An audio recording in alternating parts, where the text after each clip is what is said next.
8:15. Midweek Theatre.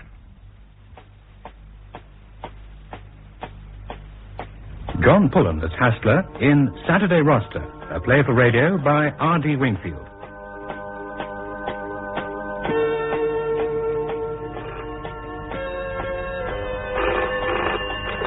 Byrne?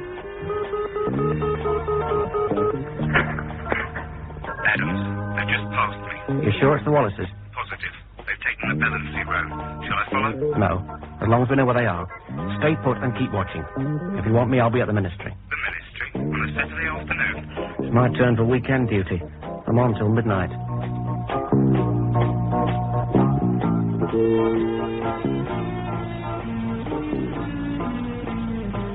I'm sorry, miss. I can't let you in without a pass. You've seen it every day this week. But that's not today, miss, is it?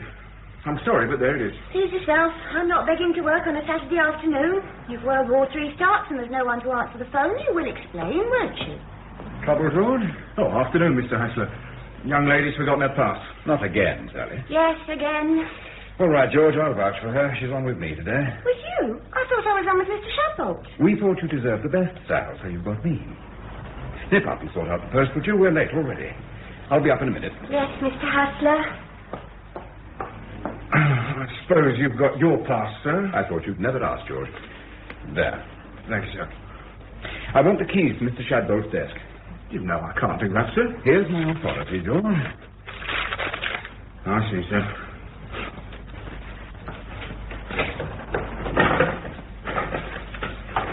If you'll sign for them, please. Best writing? There. Thanks, sir. Mr. Shadbolt's not sick, is he? No. He won't be coming back, though. He's left us. You'll be doing his shift, then? Until midnight, George. What a way to spend a Saturday.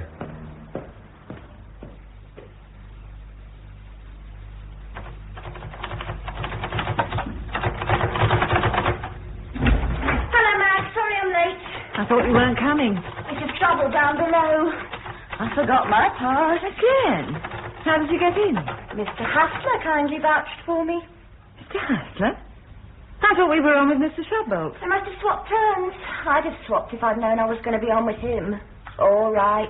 I know you like him. I don't. Ooh, can I borrow your comb? Yes. I look like a gollywog. Sir. Oh, I hate coming in on Saturdays. It's only 1 in 9. You only die once, but that's no comfort when your turn comes, is it? And when you're on with Hastler, it's worse still. Oh, Mr. Hastler, the way you creep about, I never heard you come in. I thought I'd entered the ladies' hairdressing salon by mistake. Very funny. When you've finished your home perm, you might take a look at your switchboard. It's making funny noises. It's not the only thing. Hello, Mag. I didn't expect you in today. No, there's been some changes. Anything in the post? Sally hasn't brought it in yet. Chase her up, would you? Your wife phoned. She said, would I ask you to ring her? Well, you've asked me. She gave me a number. Chuck it in the basket. Now, where's that damn post? Ah. Post! Sorry I'm late. I've been busy. Yes, your hair looks very nice. Give Maggie the post and get me the Wallace file. I'll be in Mr. Shadbolt's office. The Wallace file. John Wallace, Admiralty Coding Clerk. He's been passing stuff to the Russians. Second cabinet, third drawer down. What's Hastler doing in Shadbolt's office? I don't know. Well, he's been after his job long enough. Hey, what time are you finishing tonight? I don't know. I shall probably stay on till midnight. With Lover Boy? I see. I wouldn't touch him with a barge pole. He's waiting for that file. You ever met his wife? I have. I had to take some papers to his house once. He treated her like dirt. If she left him, he drove her out. Oh, what's the use? Love is blind. Here's your file. Can't you knock when you come in? Stick it down there, will you? Mr. Shadbolt doesn't like people rifling through his desk. Mr. Shadbolt won't know. He's not coming back. I'm taking over. Oh, he got the push then. You don't seem surprised. You always get what you want, Mr. Hastler, so why should I be surprised? Besides, I've seen it coming for weeks. Oh? I know I'm supposed to be the dumb blonde around here, but I keep my ears and eyes open. I'll bring in his post, don't forget. I see all the stuff that comes into his office and the little that comes out. You'll find what you're looking for in that top right-hand drawer. This one? Good Lord. Oh, this stuff goes back for weeks. Urgent correspondence. None of it's been touched. I used to see him shoving it in there each night before he went home. You should have told someone. Are you trying to tell me you didn't know, Mr. Hastler? I'd better get back to my switchboard before I say something I shouldn't. Oh. Sorry, didn't know you were engaged. It's all right, Mr. Byrne. I'm just going. Come in, Mike. Sit down. I thought Mr. Shadbolt was on today. He's not with us anymore. He wasn't coping. Look at this. Correspondence going back for weeks, untouched. Who's got his job? I have. Oh. Congratulations. Thank you. It's only on a temporary basis, but if I give them the results, it'll be confirmed. The chief's asked me to have a word with you about the Wallace case. I'm taking it over, of course. Oh. I haven't had time to look through the file. What's the position? Well, Wallace is a coding clerk in the cipher section at the Admiralty. Mm-hmm. We twigged that he's been passing stuff on to the Russians, so we make sure he only passes on what we want him to pass on. That can be dangerous. We keep close tabs on him, I hope. Oh, as much as we can, within the limits of our budget. It's easy when he's at work. We've got a man at the Admiralty. But it's difficult at other times. We haven't got the staff. And you know what the Treasury think about excessive overtime. They've moaned about the overtime in this case. I wish they were on our side. It wouldn't half help. What happens weekends? Wallace and his wife own a cottage on the coast at Bellency. They go down every Saturday and return Sunday night. I have a chap on duty at the junction of the coast road each weekend. He reports as they come and go. Who's watching them at the cottage? No one. It's an isolated spot. The only house for about 6 miles. Anyone watching would stick out like a sore thumb. So we're paying overtime, and all we've got is a man watching the main road miles away. Well, it's the only road in and out. Scrub it. We can't afford him. But we can't leave them for a whole weekend on watch. Of course not. The chief's emphatic. They've got to be watched. Well, then? We don't get overtime in our grades, Mike. I thought you might like to watch the road yourself. Look, I'm working flat out as it is. I know. I'm not ordering you. You're looking after that end of it, so I leave it to you to do the best you can. They've got to be watched, and we've got to cut the overtime. You'll think of something. You might go through these papers of Shadbolt's. You can work in here if you like. I'm going to give Maggie a few letters. After all that's been Shadbolt's done for him, I meant to go... Isn't that the switchboard ringing, Sally? You can't hear it from here. Precisely. Then go out where you can hear it. That's what you're paid for. Thank you for reminding me of my duties, Mr. Hastler. It's a relief to know you're not after my job as well. Do a few letters, Mag. Sure. You want till midnight? If you want me. There's a lot to get through. I thought we could go back to my place after. Oh? Well, there's no one there, and it's damn lonely on my own. I don't think so, thank you. What's up? I don't like the way you use people. Like Mr. Shadbolt. Sally been talking? Well, she says that when you saw Shadbolt was falling behind, you used to pile extra stuff of your own on his desk to make it worse for him. So the consensus of opinion is that I put the skids under the poor devil to get his job, right? Yes. All right. Yes, I did. He wasn't up to the job, Mag. Even Sally admits that. You could have helped him. How long for? We can't afford passengers. The East Berlin police picked up Lawler last week. Did you know that? Eddie Lawler? Oh, no. They picked him up because of Shadbolt's negligence. Now, that couldn't go on. So I piled extra work on his desk. I speeded up his downfall. I've saved a few more Eddie Lawlers. And you've got his job? Yes, and I'll do it a damn sight better than he did. Mr. Hastler, phone. Oh, thanks, Mike. I'll be back in a minute, Mike. Hastler. No, he's not with us anymore. Yes, it's a sham. What do you want? Armstrong? Mike, who's Armstrong? Our duty man at London Airport. Oh, yes. What is it, Armstrong? What? Are you sure? Don't let her get away. I'll send Mr. Byrne over to pick her up, and keep your eyes open for a husband. What's that about? Where are Mr. and Mrs. Wallace? In their cottage at Bellency. Why? Mrs. Wallace has just turned up at London Airport. That's impossible. Impossible or not, go over and bring her back. But she couldn't get there. Adams reported them taking the coast road barely an hour ago. Then whoever it was that Adams saw, it certainly wasn't the Wallaces. And if it wasn't the Wallaces, who the hell was it?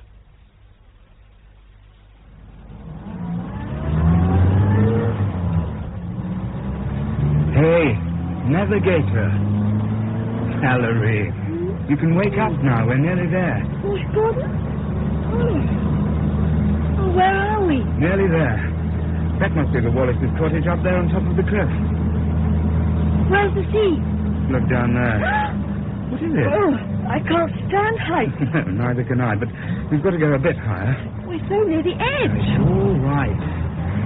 I wouldn't like to drive this way in the dark, though. One false move and you'd be smashed to bits on those rocks down there. Don't. According to Mr. Wallace, the cliffs are crumbling away all the time. There used to be a thriving fishing village here once until the sea ate away the cliff. Then the houses started crashing down one by one. Wallace's cottage is the only building left. Oh, look out! All right, I saw it. That must have fallen recently. They've got it fenced off. Anyway, we're here.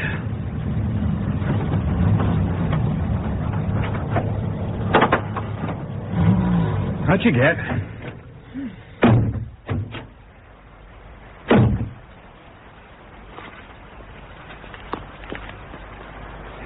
And there it is in close-up.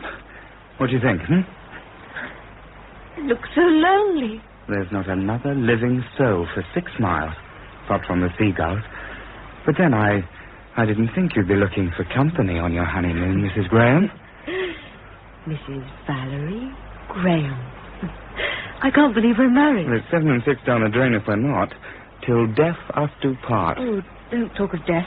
It frightens me. Oh, sorry, darling. Ooh. I'm shivering. Cold. Can we go in? Of course. Come on. It reeks of old world charm.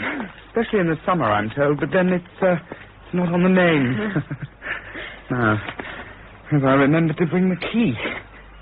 Ah, yes. Ooh. You'll love it once you get inside. After you, Mrs. Graham. Oh, haven't you forgotten something? I don't think so. Handkerchiefs, diary, yo-yo. Aren't you going to carry me across the threshold? You only do that when it's your own home, surely. Not for a spooky cottage you've only rented for a fortnight. Oh, I don't care. I want to be carried across the threshold. It's my right. Nag. Come on, then. I've known you were as heavy as this. I thought twice about marrying you. Well, you had plenty of opportunities to inspect the goods before purchase. Oh, my back. Besides, you need someone big and hefty in this primitive shack to draw your water and hew your wood. Fan my flame.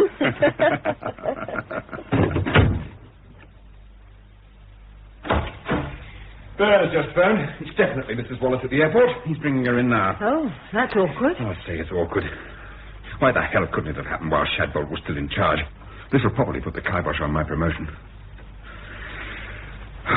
Any chance of a cup of tea? The canteen's not open Saturdays. Oh, I'll nip across the road and get some tea if you like. Would you, sir? I always help a man when he's down.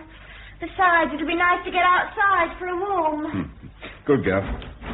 Oh, get enough for Bern and Mrs. Wallace, would you? Right. Will this really mess up your promotion? How can it fail? I'm in charge of a team of skilled men watching 2 people. And somehow it's the wrong 2.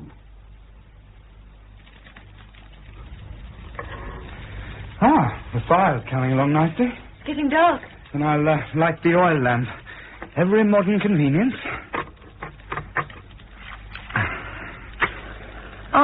Such brightness, mine eyes dazzle. I haven't stopped feeling round the door for the light switch.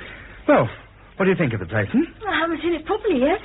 Can we have the curtains drawn? Sure. I keep getting the feeling that someone's watching us. If anyone's watching us, they've got remarkable eyesight. 6 miles from anywhere.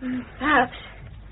Why did Mr. Wallace let us have this cottage so cheaply? It's not all that cheap, and it is off-season. He'd be lucky to rent it to anyone at this time of year. Why did he lend us his car? Because he's a nice chap, and he's got a soft spot for honeymooners. There's nothing suspicious about it. Oh, look. What? We got a telephone. I know. A real live telephone. And it works. We're not cut off from the outside world. No more than we want to be. Well, I feel better now. As long as I know we can phone if there's trouble. What sort of trouble? Oh, nothing. Just being silly again.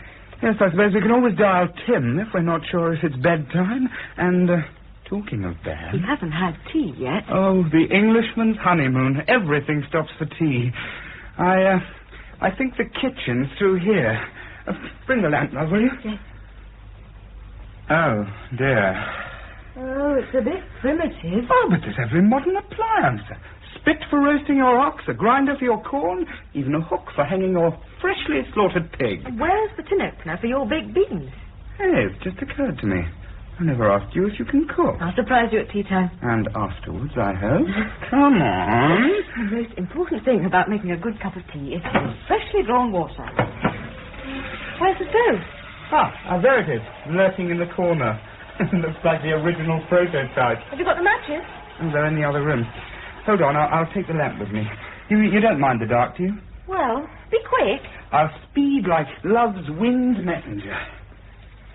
Hey, the fire's coming along nicely. Now, where did I put the matches? What is it? It's all right. What is it? You were staring at me through the window. A man. Come in. Mr. Byrne. And Mrs. Wallace. What a pleasant surprise. Please sit down. I'll be with you in a moment. I must get these letters done. Why have I been brought here? Just 1 second and you'll have my fullest attention. All right. Now then.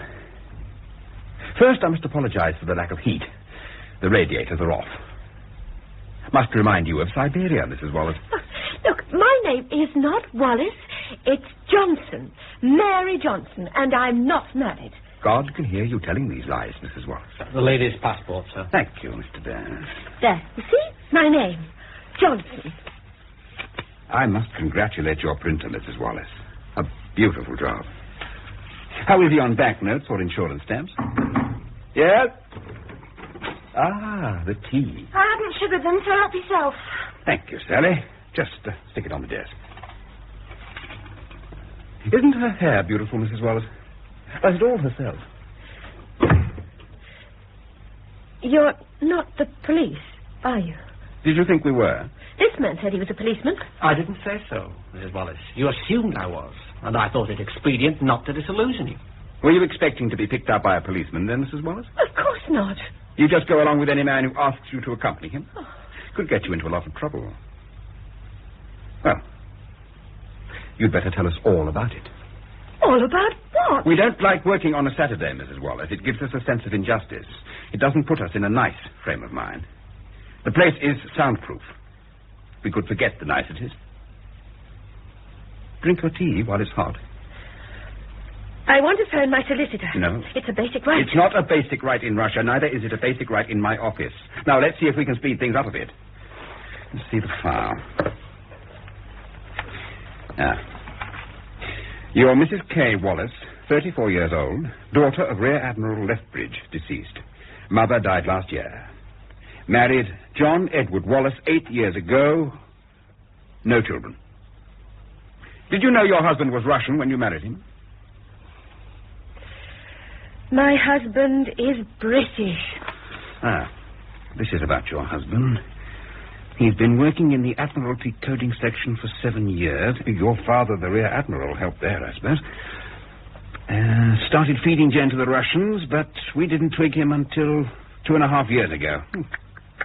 You should have done better than that, Mr. Byrne. His cover was pretty good, sir.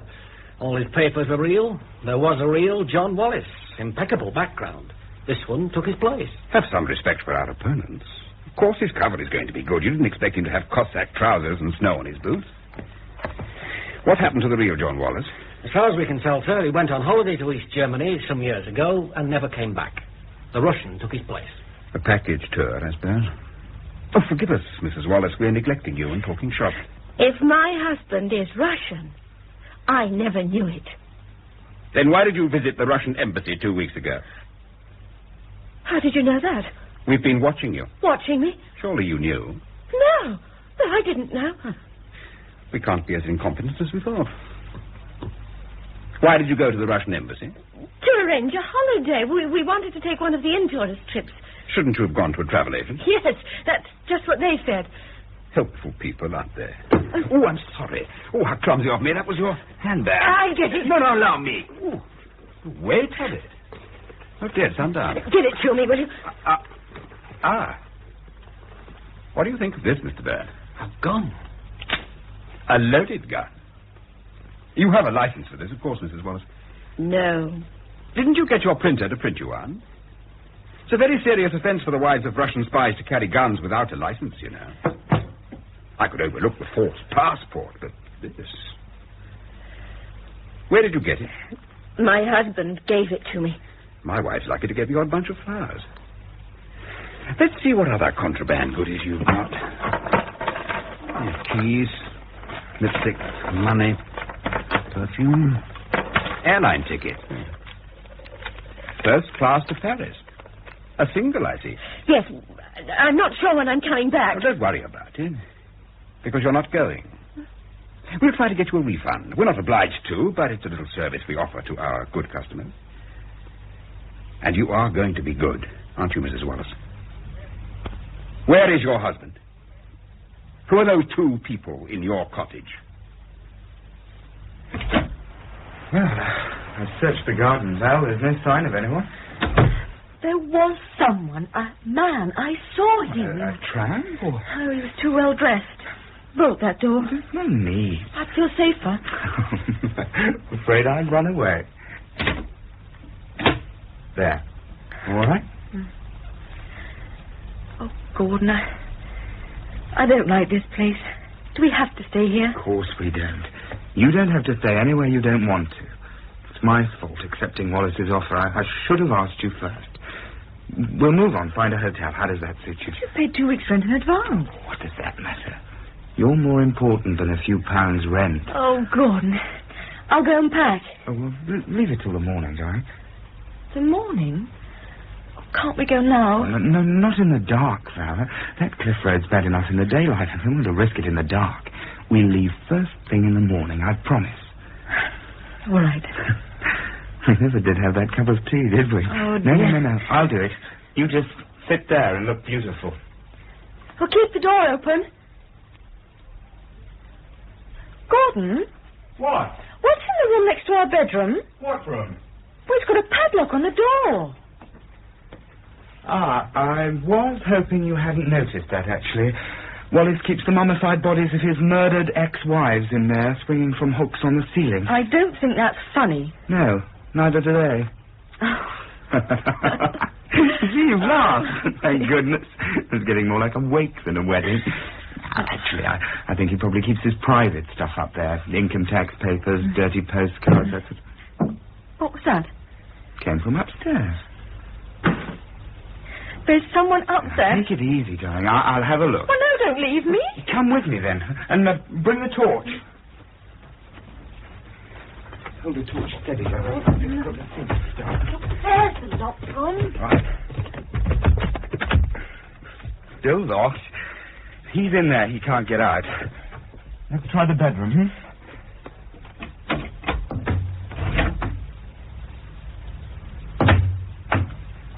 There's your ghost. Where? You must have left the window open. Look, the wind's blown the curtains and knocked your perfume on the floor. Oh, and it's broken. It was a wedding present from the girls at work. Very stimulating, isn't it? Not that I need any artificial aids.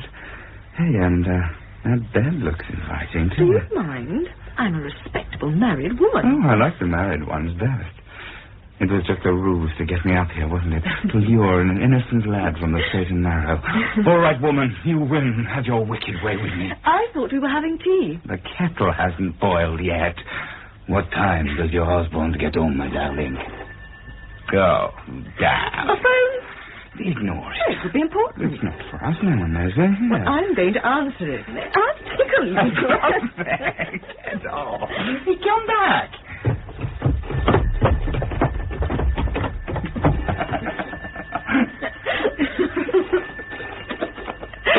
Too late. Oh, no, it's not. Give it to me. Go. The kettle. Oh, blow the kettle. And don't forget to warm the pot.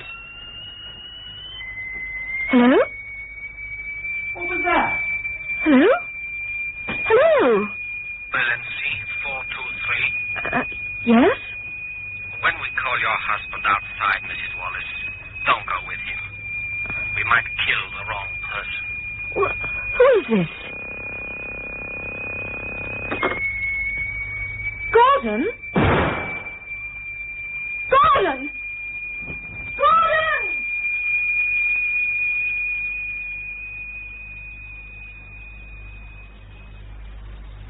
We're not getting anywhere, are we, Mrs. Wallace?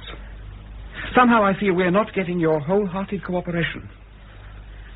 Well, I'm sorry. I can't waste any more time on you. How long are you going to keep me here? A matter of minutes. Yes? All laid on, Sally? Yes, the car's on its way. Good. You'll be pleased to learn, Mrs. Wallace, you're leaving this cold office and going to a nice warm cell. Sally's taking you to Holloway Prison.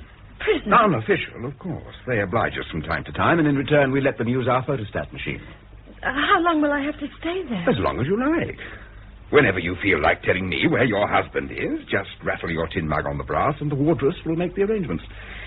If I don't hear from you, I'll look in a week or so. A week?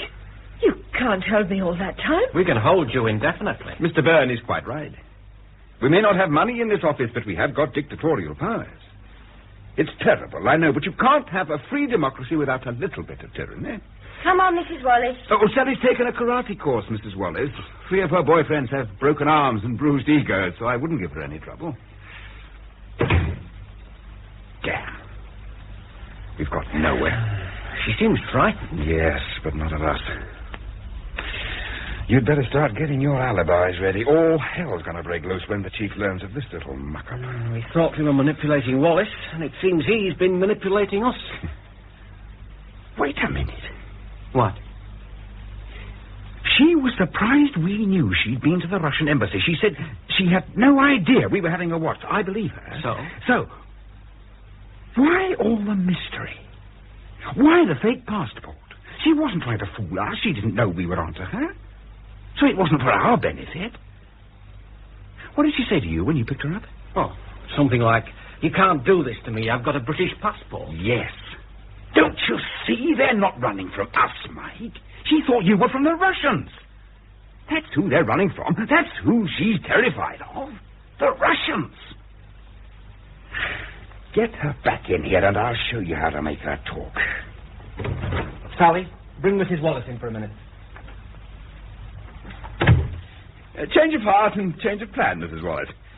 It's not fair we should lock you up. After all, you were only being loyal to your husband, and he was only being loyal to his mother country. Your mother country by marriage. You deserve their protection, so we're going to take you to the Russian embassy. Oh, no. No, please, no. They'll look after you, all right.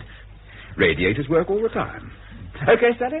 Russian embassy. You can wear your red coat. Come on, Mrs. Wallace. No, sir, I'm not going. Please, you can't make me. If you prefer, I'll phone and ask them to pick you up. You know their number, Sally. Oh, all right, then. What is it you want to know? That's better. Sit down. You've gone quite pale. Now then, what's it all about? What are you afraid of? Are you sure you're all right, Gordon?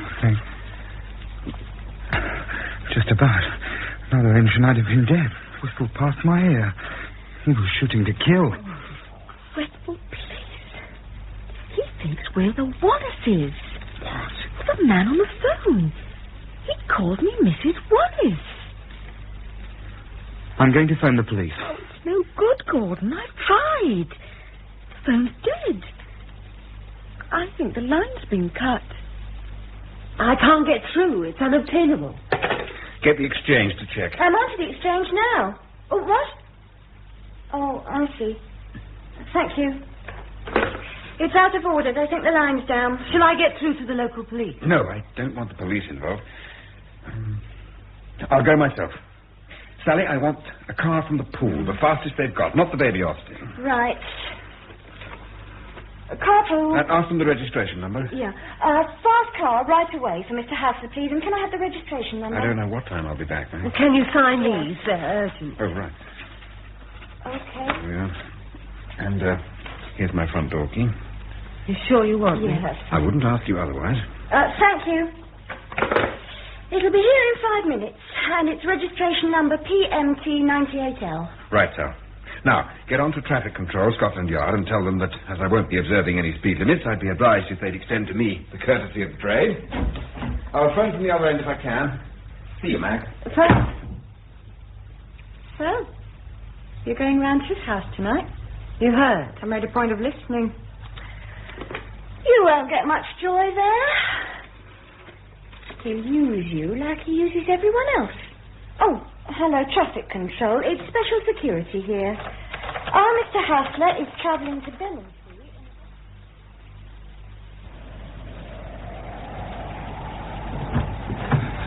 Quietly. So far, so good. Surprised he let us get to the car. Well, here goes. What's wrong? No wonder he let us reach it. He sabotaged the damn car. That's what he was doing when you saw him in the garden. What do we do now? We can't stay here. It's safer in the house. As quick as we can, right? Now.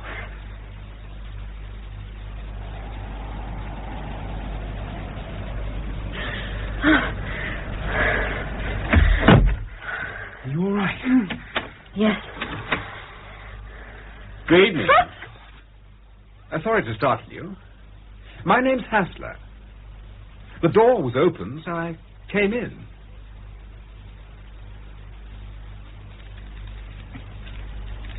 That fire's gorgeous. I was chilled to the marrow. I must have been wandering about out there for hours. It was lucky I found you. Yes, very lucky. We're the only house for miles. Clean living brings its own reward. What are you doing here, Mr. Hastler? I overturned my car in a ditch. The damn road made a bend before I was ready for it. You don't seem to have suffered much damage. Clunk, click, the old seatbelt. The car's a wreck there. This is a charming place.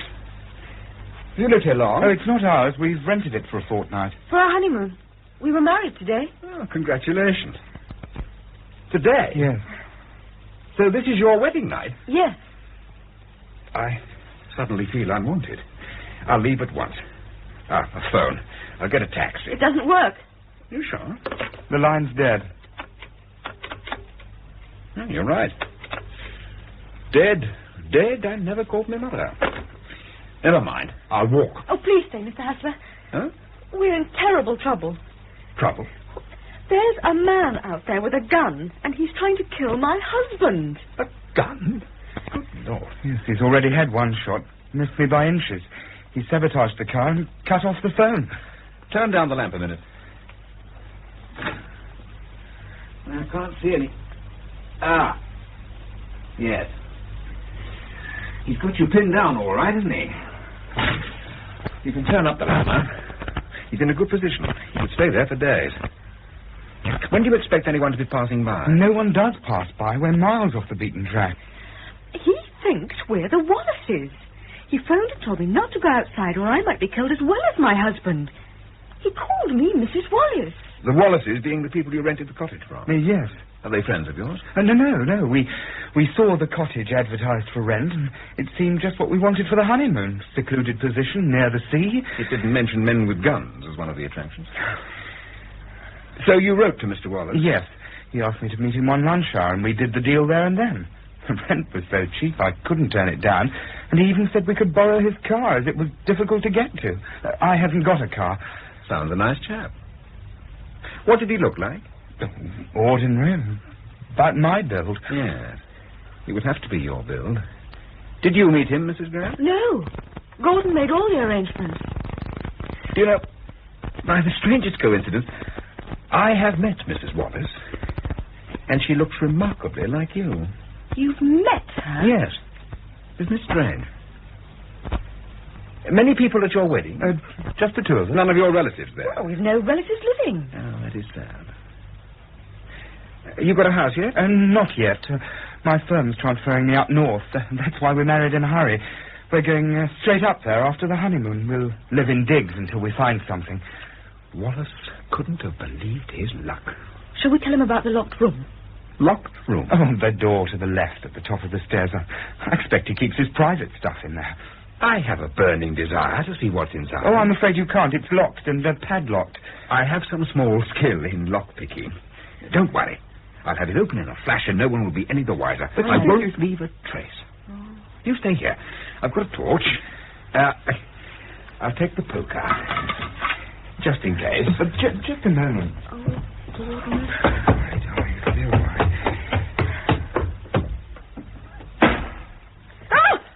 you doing? All right. Done it. I'm coming down. All those locks for one small suitcase. What was that noise? I wrenched off the padlock with the poker, then smashed the door in. But you said you could get in without leaving a trace. I know, sir. It's what we call a lie in the trade. Now, let's see what's so important about this suitcase. Clothes.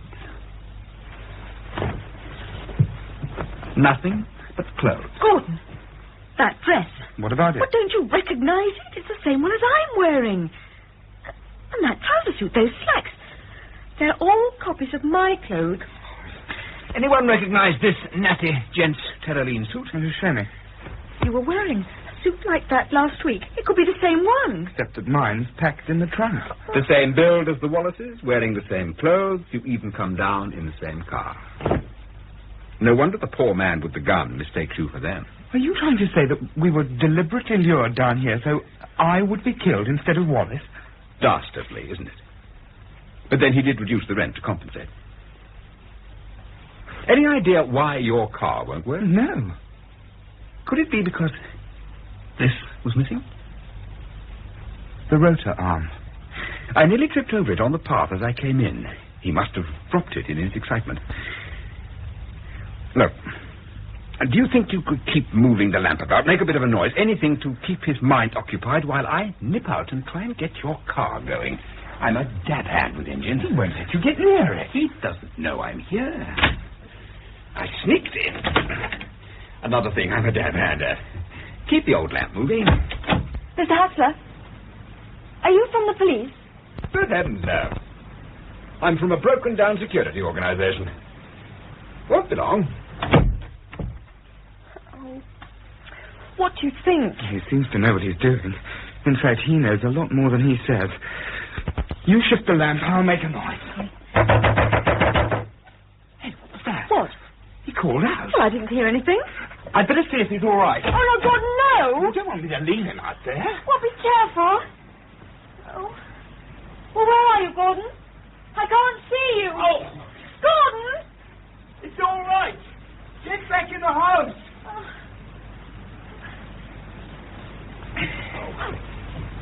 What's happened to Mr. Hastler? Give me a hand to get him in, will you? In the chair. Are you all right? Is he dead? Oh, his head. Yeah, someone's crushed him, but I think he'll be all right. Oh. What is it? I fell over him out there. I twisted my ankle, I think. Might even have broken it. I can't put any weight on it. Oh, now we are in a mess. What are we going to do? Well, he's fixed the car. I managed to see that. Now, it's up to you. What do you mean? Well, I can't move far with this leg. In any case, I can't leave him. You'll have to take the car and get help. Oh, I'm not leaving you, Gordon. You've got to. It's our only chance. Is he still out there? Yes. Well, you'll be all right if you drive quickly. Run straight to the car and go like mad. Yes. There's a call box on the main road. Ring the police. If you miss it, go straight to the town and call the police from there. But what about you? You'll be all right. We've only got to hang on for half an hour at the most. You should have the police here by then. I'll bolt the door Your after leg. you. I'll manage. If you're quick, we'll be all right. Well, I'll be quick. Yeah, and be careful down that cliff road. Yes. Watch out for the bit they've fenced off or you'll end up in the sea. It's you I'm worried about. I'll be all right. Oh. Well, I won't be long. Good luck.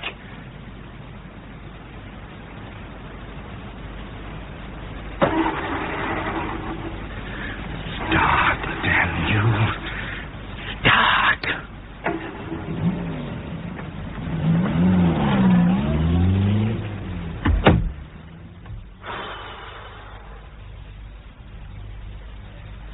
All going according to plan, eh, Mr. Wallace? What did you hit me with? A rock? Hit you? I found you lying. You're the one who's lying. Your legs got better all of a sudden, isn't it? Yes, lucky I saw you coming. I took most of the blow on my shoulder. Otherwise, you might have smashed my skull in. If you've any other thoughts of killing me, forget it. I've got a man outside. Who are you? Just a small cog in a broken-down security organization. As I told your bigamous wife. You must have had the shock of your life when I produced that rotor arm. I pinched it from your coat pocket. Another of my social graces. Where's Kay? Your real wife?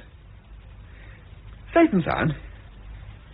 Her throat's a bit sore, of course, but she's done an awful lot of talking. She told us about the letter and the photograph she found in your jacket pockets. Yes, I'm not usually so careless. They should have been destroyed immediately, but it's so rarely they let us have a letter from home.